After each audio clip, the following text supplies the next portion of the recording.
Mass spectrometry की जो technique है, पहले तो ये समझ लीजिए कि ये है क्या बेटा। It is an analytical technique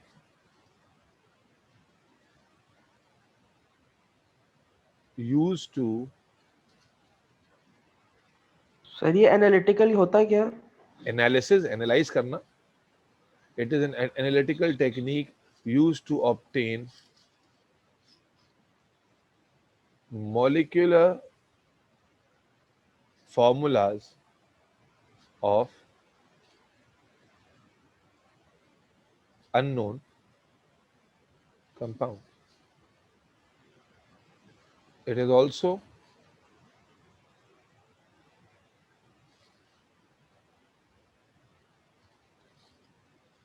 used to predict molecular masses and isotopic abundances of elements.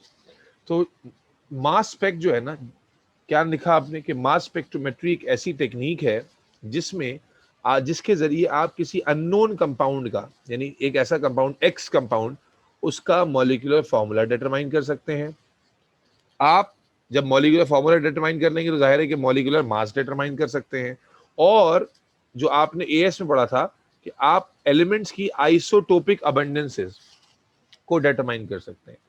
ठीक है, कैसे कर सकते हैं वही हमने सीखना है, लेकिन इंट्रोडक्टरी तौर पर हमें जो समझना है वो क्या, कि एक ऐसी टेक्निक है जिसके जरिए हम किसी कंपाउंड के मॉलिक्यूलर मास को, किसी कंपाउंड के मॉलिक्यूलर फॉर्मूला को, किसी कंपाउंड के आइसोटोपिक उसमें मौजूद एलिमेंट्स के आइसोटोप अबंडेंस को फाइंड आउट कर सकते हैं। मैं थोड़ा सा हमेशा एनालिटिकल पे ज्यादा फोकस करता हूं ताकि हमारे एनालिटिकल के सेक्शन में अगर कोई कॉम्प्लिकेटेड क्वेश्चन भी आ जाए तो आपके पास थ्योरेटिकल बैकग्राउंड मौजूद हो उस क्वेश्चन को आंसर करने के लिए। तो इसलिए बहुत ही इंपॉर्टेंट लेक्चर होने वाला है। अच्छा, एएस के अंदर मैं थोड़ा पहले याद दिला दूं, उसके बाद फिर मैं थ्योरेटिकल बैकग्राउंड पे चलता हूं। एएस के अंदर जो मास स्पेक आप पढ़कर आए हैं उसमें कोई भी थ्योरी आपने एज सच नहीं पढ़ी थी, यानी थ्योरी तो ना होने के बराबर ही आपको पढ़ाई गई होगी। आपने जो मास स्पेक एएस में पढ़ा था वो कुछ इस तरह दिखता था, अगर आपको याद आएगा, कुछ इस तरह का दिखता था। अभी आपको याद आना शुरू हो जाएगा। और इसमें दो एक्सेस होते थे, एक पे लिखा होता था मास टू चार्ज रेशो और एक पे लिखा होता था अबंडेंस, परसेंटेज अबंडेंस, है ना। और आपको डायरेक्टली मास स्पेक की डायग्राम्स गिवन होती थी कुछ इस तरह करके।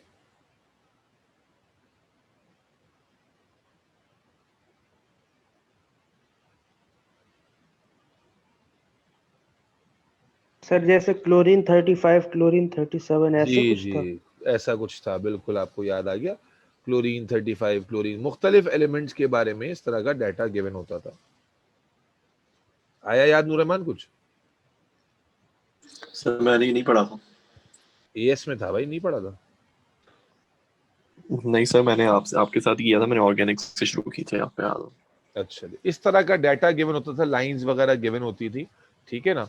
और उसी के ऊपर आप सिंपल सा एक फॉर्मूला अप्लाई करते थे, क्योंकि जो एएस में मास स्पेक्ट्रोमेट्री थी ना वो बड़ी सिंपल थी। वो बेसिकली इस्तेमाल होती थी रिलेटिव एटॉमिक मास, यानी एक एलिमेंट के आइसोटोपिक अबंडेंस गिवन होते थे, एक एलिमेंट के आइसोटोपिक अबंडेंसेस गिवन होते थे, और उन पर फॉर्मूला अप्लाई करके, उन आइसोटोपिक अबंडेंसेस को यूज करके आप जो है ना उनके मासेस वगैरह, एआर वगैरह कैलकुलेट करते हैं। जैसे क्लोरीन की इसलिए बात की कि दो आइसोटोप होते हैं, क्लोरीन 35 और 37, तो इस तरह का डायग्राम गिवन होता था। आप फॉर्मूला क्या अप्लाई करते थे?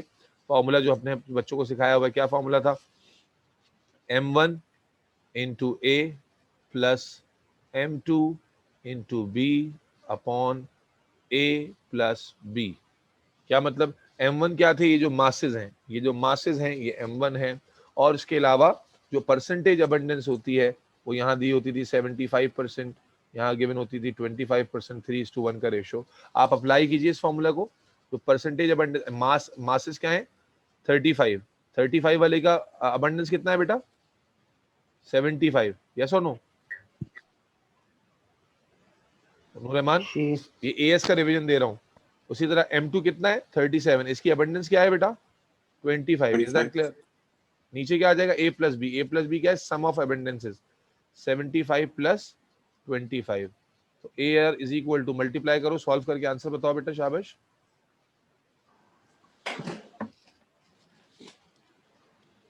सर 35.5 ही आता है ना सर?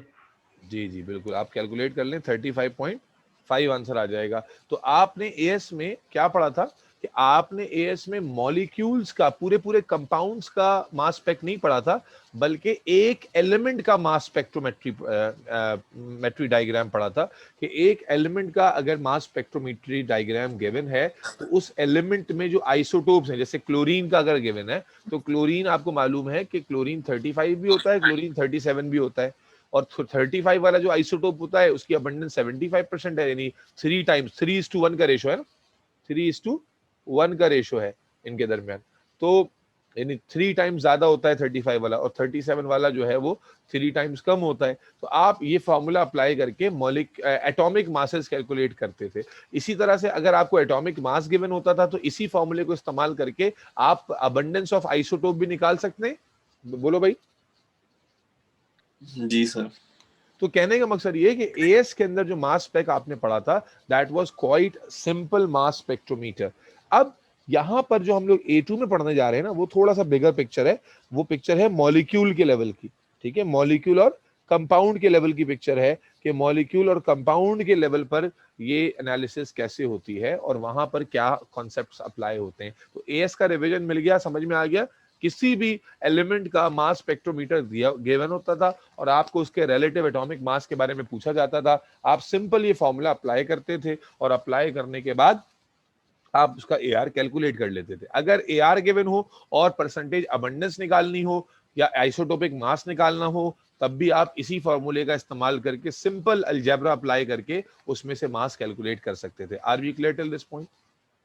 सर जी बेटा। सर परसेंटेज अबेंडेंस के लिए भी 1% तो बताएगा ना खुद ही? जी जी बिल्कुल लाजमी, 100% बात है, ये तो ऑब्वियस है बेटा। हाँ तो फिर वो तो सिंपली हम निकाल सकते हैं ना, उसके लिए फॉर्मूला लगाने की बेटा क्या ये जरूरत है? एक अगर अबेंडेंस गिवन होगी तो 100 से माइनस कर लेंगे उसको। मास अगर पूछा हो फिर क्या करोगे? 3 तो भी तो मास होती के है लिए ना? नहीं, मैं परसेंटेज की पूछ रहा हूँ, परसेंटेज के लिए पूछ रहा हूँ। हाँ परसेंटेज नहीं पूछेगा ना, क्योंकि परसेंटेज तो आपको पता ही है 100 है। तो आपसे आइसोटोपिक मास पूछ सकता है, आपसे एटॉमिक मास पूछ सकता है। तो कहने का मकसद है एएस के अंदर मास स्पेक्ट्रोमेट्री जो है वो इंतहाई आसान थी, ठीक है ना। अब आ जाएं A2 वाले लेवल पर। मैं ओके कितना सर। ज्यादा जो है ना इस वक्त एक्साइटेड था ये कराने के लिए, और क्या बोले। चले जी, बिस्मिल्लाहिर्रहमानिर्रहीम। मुझे एक बात बताओ, लेट्स से मैं एक हाइड्रोकार्बन की एग्जांपल ले रहा हूं, अब मैं मॉलिक्यूल की एग्जांपल लूंगा, क्योंकि एएस में आप लोग जो बात करते थे वो करते थे एटम की। ये एक सिंगल एटम है, उसका मास स्पेक्ट्रोमेट्री डायग्राम देखते थे और उसमें आइसोटोप, क्योंकि single atom multiple isotopic forms में हो सकता है। जैसे अगर मेरे पास क्लोरीन, देखो ना ये ऊपर जो हमने डायग्राम बनाई है, इसका मतलब क्या है कि अगर मेरे पास 100 क्लोरीन एटम है तो 100 में से 75 क्लोरीन जो है वो 35 वाले होंगे और 25% जो चांस है वो किसका है?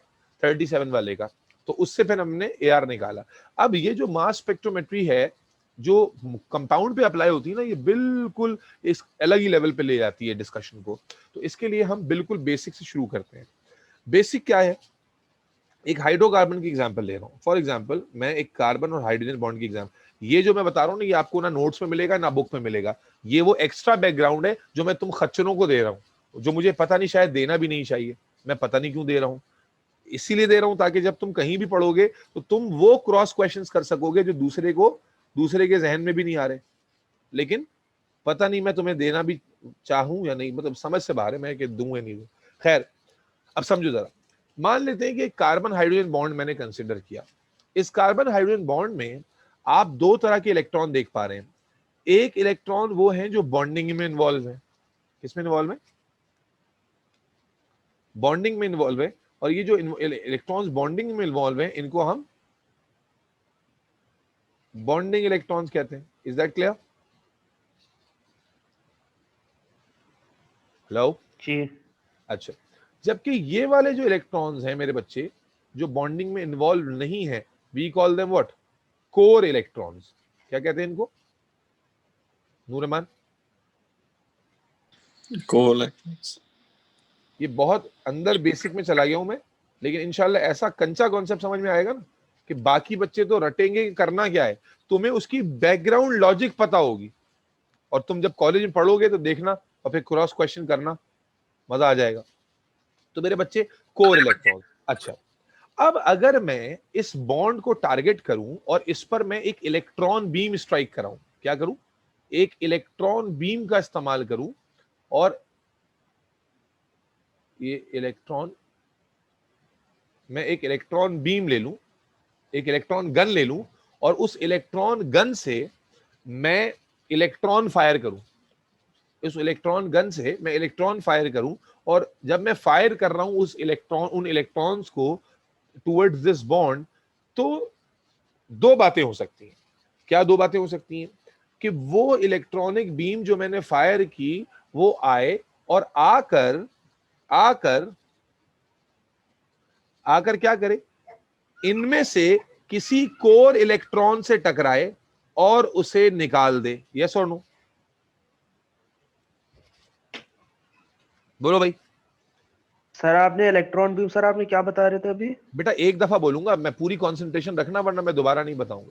तवज्जो बहुत। सर वो थोड़ा वो इलेक्ट्रॉन, मैंने क्या किया, मैंने आपको एक बॉन्ड की सिचुएशन बताई। एक बॉन्ड की सिचुएशन में कुछ ऐसे इलेक्ट्रॉन्स होते हैं जो कि बॉन्डिंग में पार्टिसिपेट कर रहे होते हैं, और कुछ ऐसे इलेक्ट्रॉन्स हैं जो बॉन्डिंग में पार्टिसिपेट नहीं कर रहे होते हैं। यस और नो? जी सर। ठीक है। अब मैंने ये बताया कि आप अगर एक इलेक्ट्रॉन बीम ले लें, इलेक्ट्रॉन गन ले लें, और उससे एक इलेक्ट्रॉन बीम फायर करें इस बॉन्ड की तरफ, तो अब वो जो इलेक्ट्रॉन बीम इस बॉन्ड पर आके हिट करेगी, तो देयर आर टू पॉसिबिलिटीज। पहली पॉसिबिलिटी क्या है कि वो इलेक्ट्रॉन बीम किसी कोर इलेक्ट्रॉन से टकराए और उसे डिसलॉज कर दे। क्या कर दे? उसे डिसलॉज कर दे, वहां से निकाल दे। यस और no? Is this the possibility? Yes और नो? जी नूर रहमान, जवाब चाहिए बेटा मुसलसल मुझे, शाबाश। सही, बस एक इलेक्ट्रॉन फायर करती है सर, इलेक्ट्रॉन जी बीम। जी जी। अगर ऐसा इलेक्ट्रॉन होगा, फायर, हाँ जी बोलो। जो नॉन बॉन्डिंग इलेक्ट्रॉन है क्या वो हट जाएगा? क्या कह रहे हो? बोलो, क्या कह रहे हो Noor Rahman? Hello hello hello. जी सर। क्या हुआ, आवाज नहीं आ रही मेरी? नहीं सर, वो बीच में ये कॉल आ गई थी मुझे। हाँ, तो मैं ये बोल रहा था कि सर जो ये इलेक्ट्रॉन बीम जो फायर करेंगे आप एक इलेक्ट्रॉन पे, तो इलेक्ट्रॉन हट जाएगा क्या वहां से? हाँ जी, मैं यही बता रहा हूँ। देखो वैसे तो ये आइडिया बहुत कॉम्प्लिकेटेड है, लेकिन जितना आपको बता रहा हूँ बहुत सिंप्लीफाई करके, और जो है वो बिल्कुल ठीक है। ठीक है, ऑल्दो कि वो एग्जैक्ट डिटेल नहीं है, लेकिन बिल्कुल ठीक है। अच्छा, अब समझो। अब अगर वो इलेक्ट्रॉन वहां से डिसलॉज हो गया, अगर वो इलेक्ट्रॉन वहां से डिसलॉज हो गया, तो क्या इस पर पॉजिटिव चार्ज डेवलप हो जाएगा? यस और नो? जी। क्या ये बात समझ में आती है? इस पर पॉजिटिव चार्ज डेवलप हो जाएगा, क्योंकि यहां से इलेक्ट्रॉन हो गया डिसलॉज। इसमें कोई मसला तो नहीं है? इसमें कोई कंफ्यूजन तो नहीं है? नहीं सर, वो जो इलेक्ट्रॉन फायर हुआ था फिर वो बुलेट कहाँ गया फिर? वो तो बेटा फायर हुआ था ना उससे। आयोनाइजेशन क्या होती है वो? अब वो कोई सब्स्टिट्यूशन थोड़ी हो रही है। आपने इलेक्ट्रॉन बीम फायर की, इलेक्ट्रॉन बीम से इलेक्ट्रॉन्स आए और उन्होंने स्ट्राइक करके इस बॉन्ड में से एक कोर इलेक्ट्रॉन को निकाल दिया। ठीक है जी। अब इस कोर इलेक्ट्रॉन में यानी कोर इलेक्ट्रॉन में से जब एक इलेक्ट्रॉन निकल गया, तो इस कार्बन पर पॉजिटिव चार्ज डेवलप हो गया। ये सिंपल सा कॉन्सेप्ट है अब तक का। ये बात समझ में आई? इलेक्ट्रॉन बीम का जो हम आप इस्तेमाल कर रहे हैं वो आयोनाइजेशन के लिए कर रहे हैं। आयोनाइजेशन क्या होते हैं कि पार्टिकल बीम आप यूज करते हैं ताकि वो एटम के पार्टिकल से टकरा कर उनको डिसलॉज करे, उनको रिमूव करे। तो आपने जब इस बॉन्ड को टारगेट किया और आपने इस बॉन्ड के ऊपर इलेक्ट्रॉन बीम स्ट्राइक कराई, तो आपने क्या देखा कि इलेक्ट्रॉन बीम ने let's say by chance core electron को निकाल दिया। तो जब कोर इलेक्ट्रॉन निकलेगा, तो क्या इस कार्बन पर पॉजिटिव चार्ज डेवलप हो जाएगा? जी यहां तक बात समझ में आई या नहीं आई? सर, ये बात तो समझ आ गई, बट इलेक्ट्रॉन से इलेक्ट्रॉन कैसे निकला? बेटा ये फिजिक्स में ये अब अच्छा ये जो अब सवाल है ना ये आपकी फिजिक्स की कमजोरी को जाहिर करते हैं। फिजिक्स में तो आपने अल्फा बीटा आयोनाइजिंग पार्टिकल नहीं, आयोनाइजिंग एबिलिटी नहीं पढ़ी है आपने पार्टिकल्स की। फिजिक्स में जब आप रेडियो एक्टिविटी पढ़ते हैं, जब आप एटॉमिक न्यूक्लियस के ऊपर डिस्कशन करते हैं, तो हर मैसिव पार्टिकल की आयोनाइजिंग एबिलिटी होती है कि वो आता है और टक्कर मारकर दूसरे पार्टिकल्स को निकाल सकता है। जो पार्टिकल जितना भारी होता है उसकी आयोनाइजिंग एबिलिटी उतनी ज्यादा होती है। तो इलेक्ट्रॉन हाँ जब ये यहाँ पढ़ा है सर, ये पढ़ा पढ़ा है है ना, सर। तो इलेक्ट्रॉन बीम भी हाँ तो इलेक्ट्रॉन भी तो पार्टिकल है। तो इलेक्ट्रॉन चूंकि एक पार्टिकल है, तो जब आप इस इलेक्ट्रॉन को फायर करेंगे तो ये अपने कम से कम अपने अपने बराबर के पार्टिकल को तो डिसलॉज कर सकता है, नहीं कर सकता? हाँ कर सकता है। फिर यही काम हुआ है, सिंपल सा आइडिया है। तो खुलासा ये हुआ कि जब आप किसी कंपाउंड को टारगेट कर रहे हैं, किसी बॉन्ड को टारगेट कर रहे हैं, तो देयर इज पॉसिबिलिटी कि जो इलेक्ट्रॉन बीम है वो कोर इलेक्ट्रॉन को डिसलॉज कर दे। यस और नो? जी सर। जी सर। अच्छा, अब तवज्जो रखना, जब आपने उस कोर इलेक्ट्रॉन को डिसलॉज किया तो पॉजिटिव चार्ज डेवलप हुआ या नहीं हुआ? हो गया सर। इसी चीज को एक बिगर पिक्चर में देखो। मान लो कि मैं एक एग्जांपल ले रहा हूं मॉलिक्यूल पेंटेन की। अभी सिंपल सिंपल रख रहा हूं मैं, कोशिश करना कि सिंपल सिंपल बात पे ही अग्री करो। CH3 CH2 CH2 CH2 CH3, ठीक है? मैं इसको खोल के दिखा रहा हूं, ठीक हो गया? अभी जो मैं बात समझाता जा रहा हूं बस उसी बात पर अग्री करो और फिर आहिस्ता आहिस्ता डिटेल में घुसेंगे। तो मान लेते हैं कि ये मॉलिक्यूल था, हमें नहीं मालूम था कि उस मॉलिक्यूल का फॉर्मूला क्या, हमने इलेक्ट्रॉन बीम इसके ऊपर स्ट्राइक कराई और मान लेते हैं कि इसने कोर इलेक्ट्रॉन, कोई कोर इलेक्ट्रॉन क्या कर दिया, डिसलॉज कर दिया। तो क्या इस कार्बन पर पॉजिटिव चार्ज डेवलप हो जाएगा, यस और नो? जी। इतनी बात समझ में आई? क्या इस कार्बन पर पॉजिटिव जी। चार्ज डेवलप हो जाएगा? ये CH3 से CH3 पॉजिटिव हो जाएगा? जी सर। बोलो बच्चों, क्या ये CH3 पॉजिटिव, इस CH3 पॉजिटिव होने का मतलब समझ में आ रहा है तुम लोगों को? Loss of electron. भाई कोर इलेक्ट्रॉन लूज हुआ तो कोर इलेक्ट्रॉन के लॉस होने से क्या हुआ कि कार्बन का एक इलेक्ट्रॉन कार्बोकैटाइन फॉर्म हो गया और ये जो है वो एक पॉजिटिवली चार्ज स्पीशी बन गया। यस और नो? जी सर। अब सर मेरे बच्चे, हाँ बोलो। एक बात पूछनी थी कि हाँ फिर अगर वो इलेक्ट्रॉन लूज हो गया तो फिर हाइड्रोजन कैसे इन्वॉल्व है बॉन्डिंग में? बेटा कोर इलेक्ट्रॉन लूज हुआ ना चंदा, अभी तो मैंने समझाया कि दो तरह के इलेक्ट्रॉन है, एक बॉन्डिंग इलेक्ट्रॉन है। अगर बॉन्डिंग इलेक्ट्रॉन डिसलॉज हो गया तो बॉन्ड टूटेगा, है ना? और अगर कोर इलेक्ट्रॉन डिसलॉज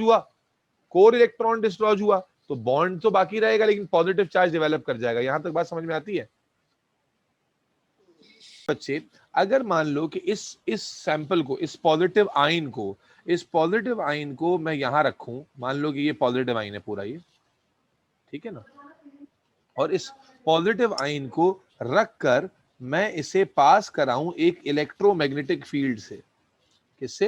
अब थोड़ी सी फिजिक्स इन्वॉल्व होने वाली है, एक इलेक्ट्रोमैग्नेटिक फील्ड से। और फिर आगे मैं क्या लगा दूं, डिटेक्टर्स। आप जैसे कि नाम सजेस्ट कर रहा है, डिटेक्टर्स किसे कहेंगे? जो चीजों को डिटेक्ट करता है, ठीक है? इस थोड़ी फिजिक्स, क्योंकि ये सारा टॉपिक आप फिजिक्स में पढ़ते हैं। तो ये मैंने डिटेक्टर्स लगा दिए, ये मैंने सैंपल रखा जो पॉजिटिवली चार्ज आइन है, आपको नजर आ रहा है कैसे हुआ है वो पॉजिटिव। और मैं इसे इलेक्ट्रोमैग्नेटिक फील्ड से, ये इलेक्ट्रोमैग्नेटिक फील्ड है।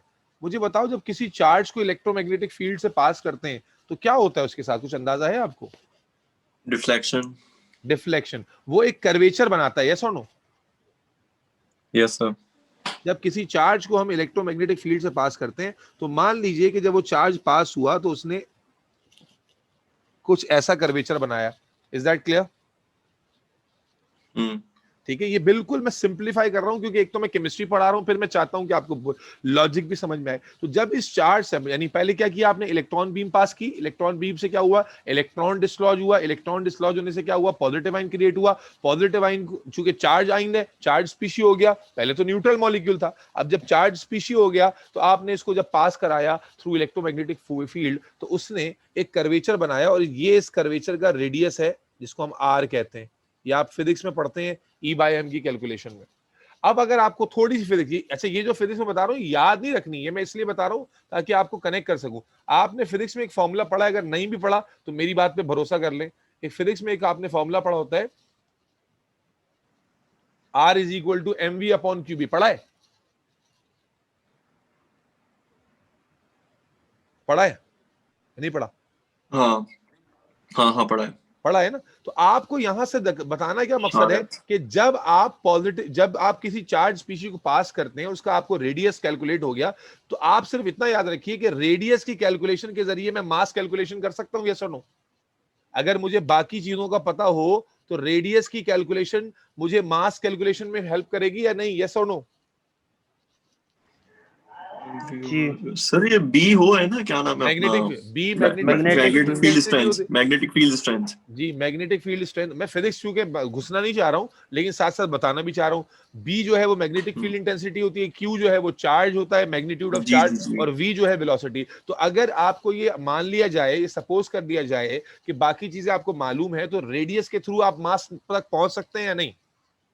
जी सर पहुंच सकते हैं बिल्कुल। पहुंच सकते हैं। तो जब आप रेडियस के थ्रू मास निकालेंगे इस स्पीशी का, तो कितना मास आएगा मालूम है आपको?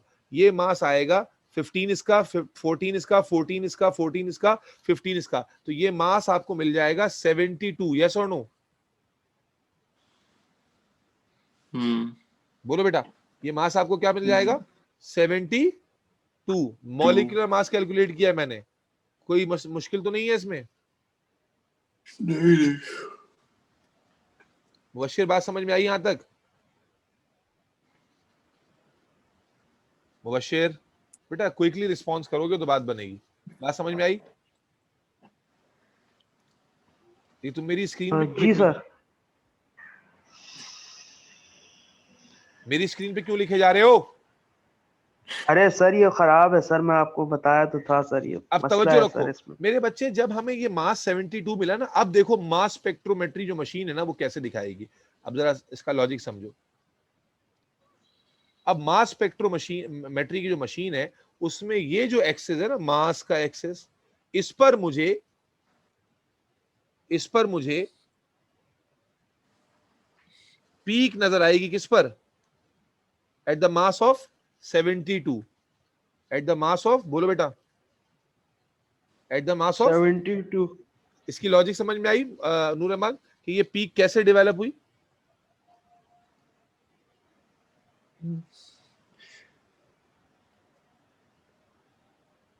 नूर रहमान, ग्राफ है किसका? जी बेटा, ग्राफ है किसका ये? अभी तो हमने पढ़ा था ना मास स्पेक्ट्रोमेट्री, ऊपर तो बताया कि मास टू चार्ज रेशो होता है और यहां पर अबंडेंस होती है। ओके ओके ओके ठीक है। ठीक है ना? तो अब ये मुझे छोटी सी एक पीक, यानी इस पॉजिटिव चार्ज ने एक छोटी सी पीक जनरेट की एट 72, यस और नो? जी सर। अब मेरे पास एक मॉलिक्यूल तो नहीं है। मान लो कि पेंटेन का, ये पेंटेन था ना, मान लो कि पेंटेन का मेरे पास एक मोल है, तो एक मोल में तो बहुत सारे मॉलिक्यूल होंगे। तो इमेजिन करो कि जब एक मोल पेंटेन पर मैं इलेक्ट्रॉन बीम डाल रहा हूं, तो क्या बहुत सारे मॉलिक्यूल के साथ ये काम होगा, यस और नो? जब बहुत सारे मॉलिक्यूल के साथ ये काम होगा और वो 72 पर पीक देते चले जाएंगे, तो ये पीक बढ़ती चली जाएगी, यस और नो? ये पीक में इजाफा होता चला जाएगा, बोलो भाई। जी सर। और इसी को हम क्या कहते हैं कि पीक की जो रिलेटिव अबंडेंस है वो बढ़ रही है, यस और नो? जी सर। बात समझ में आई या नहीं आई? आ गई जी। सर। ओहो, ओ टेढ़ी मेढ़ी बन रही है। चलो हाँ, ऐसी हाथ से बना दी। लॉजिक समझ में आ गई या नहीं आ गई? जी सर आ गई। कि जैसे जैसे जो है वो ज्यादा से ज्यादा स्पीशीज ये बिहेवियर शो करेंगे, ये पीक बढ़ती जाएगी, अबंडेंस बढ़ती जाएगी। अच्छा, अब मुझे एक बात बताइए कि क्या ये जो पहली सबसे हैवी पीक मुझे मिली है 72 के मास पर, क्या ये बल्कि मैं क्या, आप क्या बताइए, मैं आपको बताता हूं। इस पीक को हम कहते हैं मॉलिक्यूलर आयन पीक। क्या कहते हैं? मॉलिक्यूलर। Molecular ion peak. तो M प्लस पीक या मॉलिक्यूलर आयन पीक कैसे बनती है? बात समझ में आती है कि जब कि पूरा का पूरा मॉलिक्यूल मौजूद हो और उस मॉलिक्यूल में से कोई भी कोर इलेक्ट्रॉन डिसलॉज हो जाए, तो वो पूरा का पूरा मॉलिक्यूल एक आयन में कन्वर्ट हो जाता है। We call it molecular ion. और क्या अगर मैं कहता हूं कि मॉलिक्यूलर आयन की पीक सबसे बड़ी पीक होगी, सबसे बड़ी से मुराद सबसे हैवी मास पे मिलेगी, डज दिस मेक सेंस? भाई मॉलिक्यूलर जी सर। मॉलिक्यूलर आयन पीक का मतलब क्या हो गया कि पूरा मॉलिक्यूल के सारे एटम उसमें शामिल हैं, तो इसका मतलब है मास के एतबार से सबसे हैवी पीक यही वाली होगी, यस और नो? सर है तो अभी भी ये आया नहीं ना। हाँ जी, मॉलिक्यूलर आयन। ओके। अच्छा, क्या मैं ये कह सकता हूं कि molecular ion peak actually gives you molecular mass of the compound? Yes sir. अब बात समझो। अब मान लो कि तुम्हारे पास एक अननोन कंपाउंड था एक्स, अननोन कंपाउंड एक्स की तुमने मास स्पेक्ट्रोमेट्री की, आपको एक पीक सबसे 72 के ऊपर मिली, तो क्या मैं कह सकता हूं इस अननोन कंपाउंड एक्स का मास 72 है? जी सर। इंपॉर्टेंस समझ में आई या नहीं आई? कि जब मैंने एक एक्स कंपाउंड, मुझे नहीं मालूम वो एक्स कंपाउंड क्या है, मैंने उसको मास स्पेक मशीन में रन किया, तो अब मुझे उसकी मास कैलकुलेशन की और मुझे उसकी सबसे जो हैवी पीक है, सबसे जो बड़ी पीक है, सबसे जो वो मिली 72 के ऊपर। तो चूंकि मुझे मालूम है कि सबसे जो हैवी पीक होगी वो मॉलिक्यूलर आयन की पीक होगी, जिसमें से कोर इलेक्ट्रॉन डिसलॉज हुआ होगा, तो इसका मतलब क्या मैं कह सकता हूं कि M plus peak, M plus जो पीक होती है, मॉलिक्यूलर आयन पीक जो होती है, that gives you an idea of molecular mass of that compound. Is that clear? Yes sir. अच्छा, अब याद रखो कि ये तो एक पॉसिबिलिटी थी, क्या एक और पॉसिबिलिटी नहीं है? ऐसा भी तो हो सकता है कि जब हम इलेक्ट्रॉन बीम डालें तो इलेक्ट्रॉन बीम कोर इलेक्ट्रॉन को डिसलॉज ना करे, बल्कि इलेक्ट्रॉन बीम लेट से आकर बॉन्डिंग इलेक्ट्रॉन को डिसलॉज कर दे, यस और नो? बोलो भाई मुबशिर। जी सर। और अगर बॉन्डिंग जी इलेक्ट्रॉन सर। डिसलॉज हो गया तो पॉजिटिव चार्ज तो अभी भी डेवलप होगा कार्बन पर, लेकिन हाइड्रोजन अलग हो जाएगा, यस और नो? हाइड्रोजन अपने एटम, अपने इलेक्ट्रॉन के साथ अलग हो जाएगा। यानी आप यूं समझो कि अब अगर वही पेंटेन की बात करें तो CH3 CH2 CH2 CH2, और ये भी क्या हो जाएगा, CH2 पॉजिटिव हो जाएगा, और एक hydrogen as a neutral atom अलग हो जाएगा, यस और नो?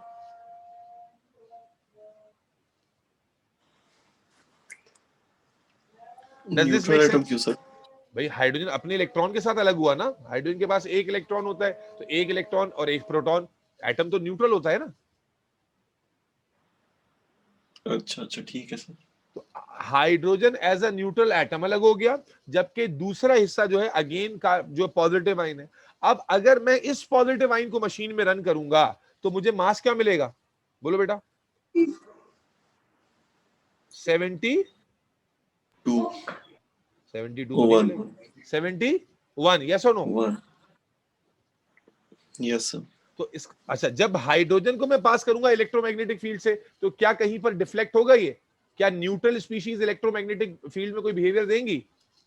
नहीं सर। नहीं देंगी। जब नहीं देंगी तो क्या मतलब हुआ कि आपको जब ये सैंपल पास हो रहा होगा तो हाइड्रोजन की वजह से कोई पीक नहीं मिलेगी, लेकिन दूसरी पीक मिलेगी। तो आपको एक पीक इसमें 72 की वजह से मिली, फिर एक और पीक आपको कहां मिलेगी? 70, बोलो बेटा, 71 वन पे मिलेगी। पे। तो पता ये चला कि जो 72 जो हैवीएस्ट पीक होती है ये मॉलिक्यूलर आयन से बन रही होती है, और उसके उससे कम वाली जो पीक होंगी ये उसके फ्रेगमेंट्स, इसको हम कहते हैं फ्रेगमेंटेशन। इस प्रोसेस को क्या कहते हैं? फ्रेगमेंट, टूटना। अब टूटने का अमल शुरू हो गया। अब क्या हो गया? टूटने का अमल शुरू हो गया। तो क्या ये एक पॉसिबल फ्रेगमेंट कैसे बना, ये बात समझ में आई? जी sir. Is that clear? Sir hydrogen की जीरो होगी ना पीक?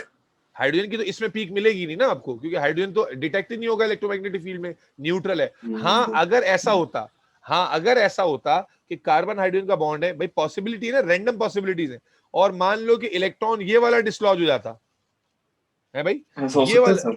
हाँ बिल्कुल रैंडम पॉसिबिलिटी ना, ये तो मैं बिल्कुल मिनिमल आपको आइडिया देना चाह रहा हूं कि प्रिंसिपल काम कैसे कर रहा है। तो अगर ये वाला इलेक्ट्रॉन डिसलॉज हो जाता तो अब कार्बन वाला जो पार्ट है, अब बॉन्ड तो अभी भी ब्रेक होता, लेकिन फर्क क्या आता? CH3 CH2 CH2 CH2 और CH2 ये न्यूट्रल ही रहता, और हाइड्रोजन पर पॉजिटिव चार्ज आ जाता, यस और नो?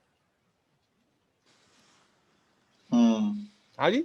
अब जब मैं ये वाले सैंपल को, मुबश्शिर, अगर ये वाले सैंपल को मैं रन करता मशीन में तो क्या ये डिटेक्ट होता? नहीं। नहीं होता। हाइड्रोजन को रन करता तो डिटेक्ट हो जाता, और अब मुझे पीक कहां मिलती? बोलो बेटा, कितने मास पे मिलती? वन पे। 0। 1 पर, क्योंकि हाइड्रोजन का मास कितना होता है? 1। Is that clear? Yes sir.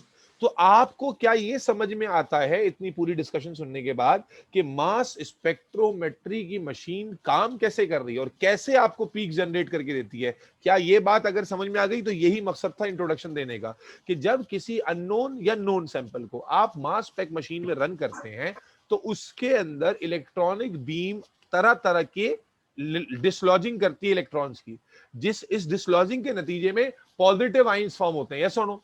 और इन पॉजिटिव आइंस को जब आप पास करते हैं किससे, ये मैं बहुत सुपरफिशियल एक्सप्लेनेशन दे रहा हूं, जो कि ये भी आप देखोगे कॉलेज में ये बातें भी आपसे नहीं की जाएंगी। वो जो इलेक्ट्रॉन डिसलॉज होते हैं उससे पॉजिटिव आइन जनरेट होते हैं, यस और नो? चाहे कोर इलेक्ट्रॉन डिसलॉज हो चाहे बॉन्डिंग इलेक्ट्रॉन डिसलॉज हो, यस और नो? Yes sir. और उन पॉजिटिव आइंस को जब आप मशीन में रन करते हैं तो उनसे जो है वो मास की कैलकुलेशन हो पाती है।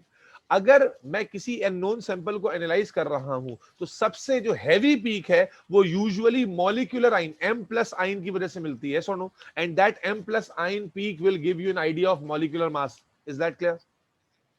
यस। और उसके बाद जो पीक्स मिल रही होती हैं वो फ्रेगमेंटेशन की वजह से मिल रही होती है। फ्रेगमेंटेशन का मतलब क्या है कि अलग अलग जगह पे हिट किया, अलग अलग तरह का बॉन्ड टूट गया, यस और नो?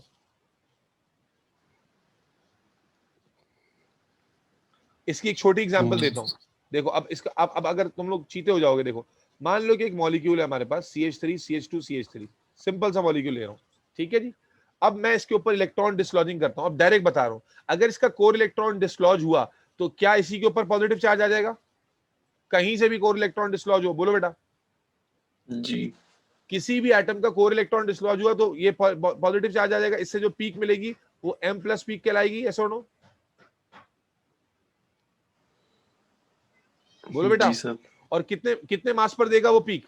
15 15 30 30 प्लस 14 44, 44। यस और नो? Yes sir. अच्छा, इमेजिन करो कि उसने किसी बॉन्डिंग इलेक्ट्रॉन को तोड़ दिया, तो क्या ये वाली पीक मिल सकती है मुझे? CH3 CH2 पॉजिटिव, बोलो बेटा। बॉन्डिंग में भी उसने क्या CH3 वाले इलेक्ट्रॉन को लॉन्च कोई भी किया तोड़ ना? भाई, बेइंतहा पॉसिबिलिटी है ना। मान लो ये वाले हाइड्रोजन को हटा दिया तो यहां क्या आ जाएगा? CH पॉजिटिव CH3, यस और नो? Yes sir. पॉसिबिलिटी तो बेइंतहा है ना भाई, फ्रेगमेंटेशन की पॉसिबिलिटी तो बेइंतहा है। मिसाल के तौर पे अगर ये टर्मिनल वाले मिथाइल से निकाला उसने तो मॉलिक्यूल पीक कितने पे बनेगी, बोलो बेटा?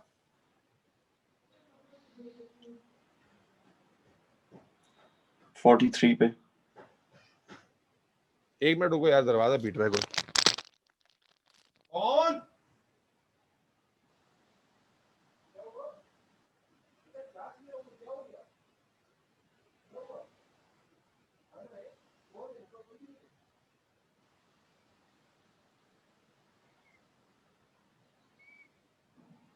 कोई भी नहीं है बेटा ऊपर।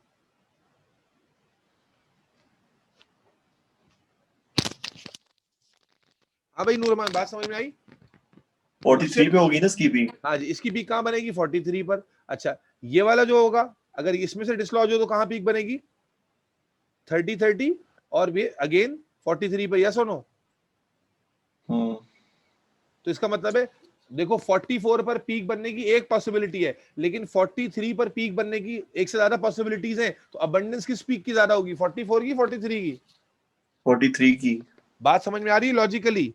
लेकिन देखो सबसे बड़ी पीक जो मिल रही है वो 44 है और वो पूरे मॉलिक्यूल की वजह से मिल रही है। तो क्या मैं कह सकता हूँ कि मास स्पेक में जो सबसे सबसे हैवी पीक मिल रही हो वो मॉलिक्यूलर मास को डिनोट करती है?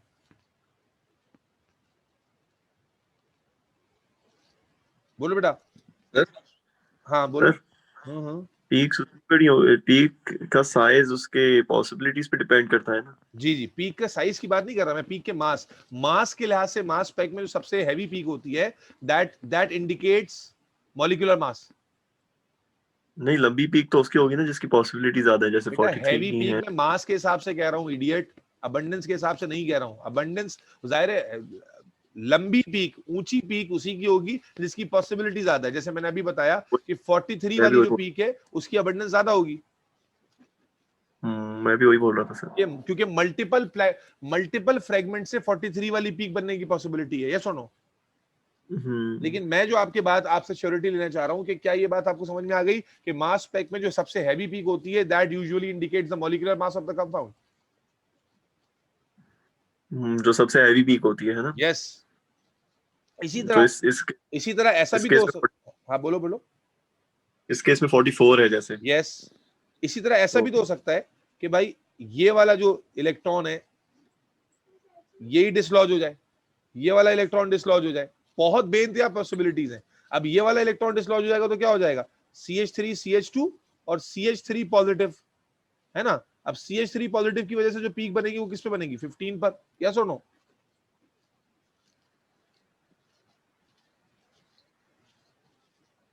बोलो भाई। हाँ। भाई कोई भी बॉन्ड का कोई भी बॉन्डिंग इलेक्ट्रॉन टूट सकता है, कोई भी कोर इलेक्ट्रॉन टूट सकता है, यस और नो।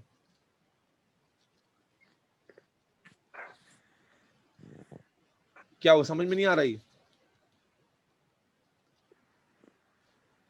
सर वो CH3 CH2, अच्छा सर ठीक है ठीक है ठीक है ठीक है भाई ठीक है। CH3 CH2 CH3 प्रोपेन है ना, तो ऐसा भी तो हो सकता है कि डायरेक्ट जो कार्बन कार्बन का बॉन्ड है वही टूट जाए। जब वो टूट जाएगा तो अगर CH3 वाला इलेक्ट्रॉन निकला है तो CH3 पे पॉजिटिव चार्ज आएगा, यस और नो। सर इसलिए जो, हाँ बेटा बोलो। सर ऐसे तो CH2 पॉजिटिव पे 14 आना चाहिए। बिल्कुल आएगा। CH3 पर अगर पॉजिटिव चार्ज बना तो 15 पे पीक बनेगी। अगर मान लो कि एक ही वक्त में दो इलेक्ट्रॉन, भाई यही तो समझाना चाह रहा हूँ, यही तो लॉजिक थी कि अगर मान लो कि एक वक्त में दोनों इलेक्ट्रॉन डिसलॉज हो गए तो ये पॉजिटिव आयन बन जाएगा। जब ये पॉजिटिव आयन बनेगा तो 14 पे पीक देगा, यस और नो। नहीं सर मैं ये वाला पूछ रहा हूँ सर, जो 43 जिस पे आपने नहीं लिखा दूसरा वाला, उस पे 14 नहीं आना चाहिए 14 क्यों आएगा भाई, ये पूरा क्या? चूंकि CH3 पॉजिटिव पे भी तो 15 आया। CH3 पॉजिटिव पे 15 आया है तो ये जो 43 जो मैंने लिखा है वो तो CH3 CH2 CH2 positive pay बना है ना, और दूसरा CH3 CH3 मास कैलकुलेट करो ना।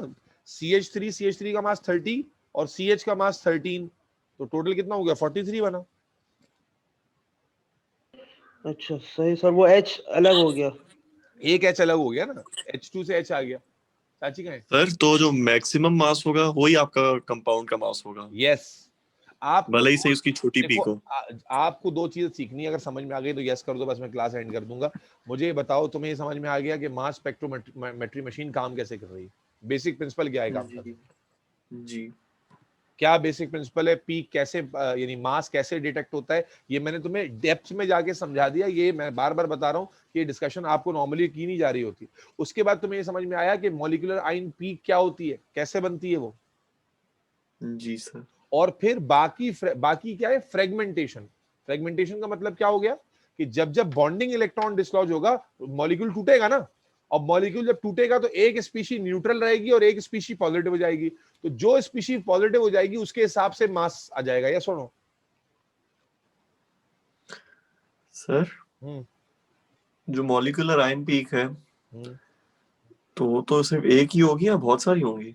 भाई अगर मेरे पास 1 लाख मॉलिक्यूल हैं और 1 लाख मॉलिक्यूल में लेट सपोज 50,000 मॉलिक्यूल ऐसे थे, या 50,000 भी नहीं, 1 लाख में से 5,000 मॉलिक्यूल ऐसे थे जिनका डायरेक्ट मॉलिक्यूल पे हिट हुआ और कोर इलेक्ट्रॉन निकला। आपको समझना यह है कि मॉलिक्यूलर आयन पीक उस वक्त बनती है जब बॉन्ड ना टूटे, कोर इलेक्ट्रॉन निकले, यस और नो।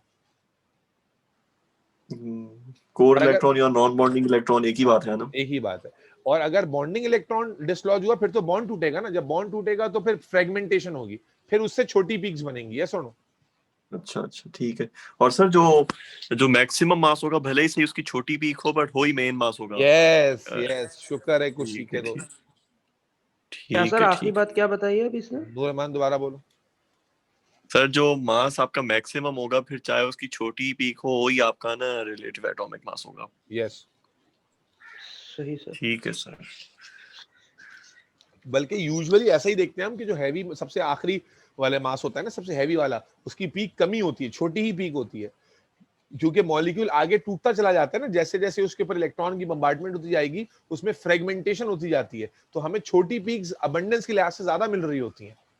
यहाँ तक पहले आपको जो सर सिखाना मकसद था इंट्रोडक्शन में, वो ये सीख गए कि भाई मशीन काम कैसे कर रही है। दो तरह के इलेक्ट्रॉन निकल रहे हैं, कोर इलेक्ट्रॉन और जो बॉन्डिंग इलेक्ट्रॉन निकलेंगे तो बॉन्ड टूटेगा, फ्रेगमेंटेशन होगी। फ्रेगमेंट जब बनते हैं तो एक न्यूट्रल फ्रेगमेंट बनता है, वो मशीन में डिटेक्ट नहीं होता, दूसरा जो है वो पॉजिटिव फ्रेगमेंट बनता है, वो मशीन में डिटेक्ट होता है और उसी के मास के लिहाज से मास आता है। Is that clear?